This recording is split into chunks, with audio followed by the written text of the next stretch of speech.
Welcome to this mini but mighty leadership lesson. In our last segments, we've been talking about accountability. Today, we're going to look at a habit that I see repeated by many managers and leaders across organizations: how accountability is mishandled. What I see a lot of managers and leaders doing is chasing people for responses, for answers, for updates. Now, we're not talking about micromanaging, constantly asking somebody how things are going or trying to get an update. So this is when we've got shared expectations, outcomes, and timelines agreed to, but not everybody on the team responds when you expect them to. Or they respond, but they don't have the information ready in the format that you expect them to.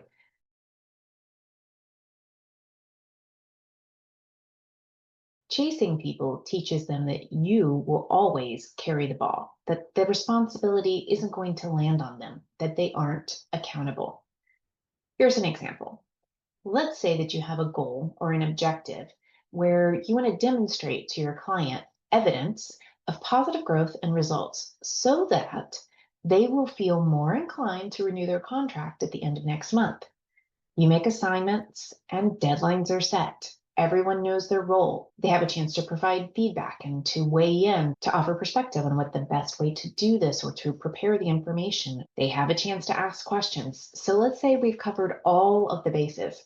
And then the first deadline arrives and some of your team members are no-shows. They either ignore the deadline or they don't come prepared with the information that was agreed upon. So, what do you do in that case? Oftentimes, we'll see managers and leaders chase the person down and say, "Hey, what happened here?" And they'll hear things in response like, "Oh, I forgot about that deadline," or "I actually need more time. I wasn't able to get to it." But none of these people came to you in advance to share that they were off track or that they weren't going to be able to meet their obligation. Here's what matters: the difference between managing and chasing and leading your team. What you do and how you respond makes the difference. See, we want to be liked. We think we're being empathetic when we say things like, well, everyone is so busy, so I ought to give them some extra time. Or we want to be accommodating and think that we're creating a culture of collaboration and flexibility by letting people slide, letting them off the hook. What you're really teaching your team is that despite gaining commitments, you don't expect follow through, that they can prioritize other things. And usually, when that happens, it forces other team members, sometimes even you, to step in and pick up the slack. One of your expectations should be clearly defined rules around when you need updates, how you want them, and the consequences if those standards aren't met. We'll table consequences for now because our objective is not punishment, it's responsibility, it's accountability, it's ownership.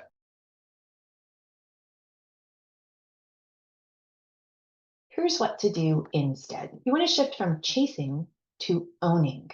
It's time to treat them like an adult, enable ownership. One of your expectations should be responsibility, it's accountability, it's ownership. Replace follow ups to the greatest extent possible. Try to get proactive in communication. Instead of saying, "Can you give me an update on where that's at?" gain agreement on how you will receive your updates, when you'll receive them, and in what format. For example, you might say, "Let's agree that you'll send me a quick status note by Friday, end of the day, to confirm where things stand." Or even better, get rid of that altogether and put tools in place. Create shared visibility across the team and organization. Use tools and dashboards. You can use something as simple as an Excel or a spreadsheet with color coded status, or you can get one of the many tools that are available: ClickUp, Trello, Monday, etc., to really track your progress. And expect people to use them, expect updates by a certain time, and hold people accountable if they haven't got that information in there. But once you've got the team putting the information in the tool, providing their updates, you don't have to chase them for that status anymore. Another way to shift from chasing to owning is replacing "I'll try" or "I'll see if I can" with commitments. So oftentimes we'll hear responses like, "I'll try to have it done by," or "I'll see what I can get done by that time." Instead, ask people to commit to what they're doing. This week, I commit to doing X by fill in the blank for date and time, and I'll update you about it by fill in the format or the method. So you're teaching people to actually say, I commit to something by a certain time, and here's how you'll know. Another way to alleviate the pressure and the effort that comes with constantly updating people and tools is to provide some guardrails about what's expected.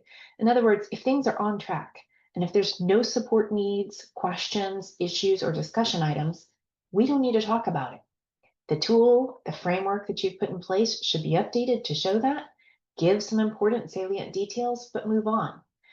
But when something is in progress and in jeopardy or at risk, or somebody needs help, has questions, is unsure, it's equally important that you put enough guardrails in place that people know they should stop what they're doing and seek out support.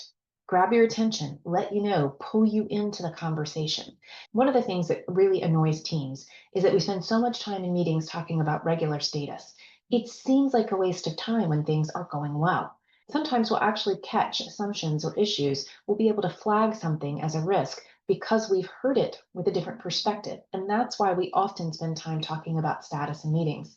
However, you can increase your efficiency if you expect people to update tools, to have read those updates, and then to bring the specific salient points. Let's celebrate our wins in those conversations. Let's also shift the conversation to where do we have issues, roadblocks, or other concerns that truly need us to dive in, pay attention, and discuss. Shift from chasing to owning by making sure that you explain what you mean. So, for example, when you say, I need the report to be done by Friday, what does done mean? Clarify that. A report is complete or done when it includes X data, Y recommendations, and is peer reviewed by Thursday so that it's ready to share by Friday.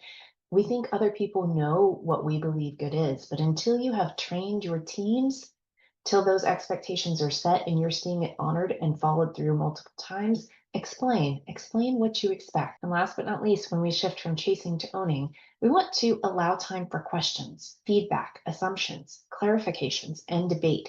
It's important to get those conversations out there. When we settle for yes or no answers, is everybody clear? Yes. And people move off in the different direction, oftentimes the confusion comes after.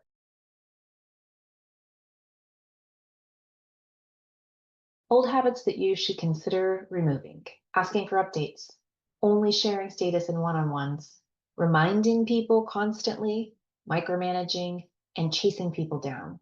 Instead, schedule and systematize your updates. Make progress visible to everybody and set agreements on what really needs to be flagged or brought to your attention as soon as possible. Empower people to self-manage and self-report. Allow for predictable rhythms, shared accountability, and ownership from the very start.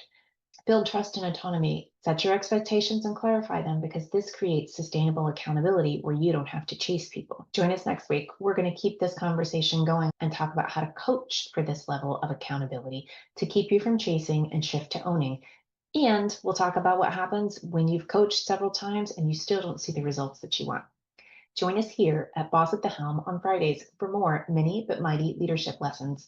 It's all about awareness, accountability, and leveling up. Lead yourself, then lead others. Be a boss.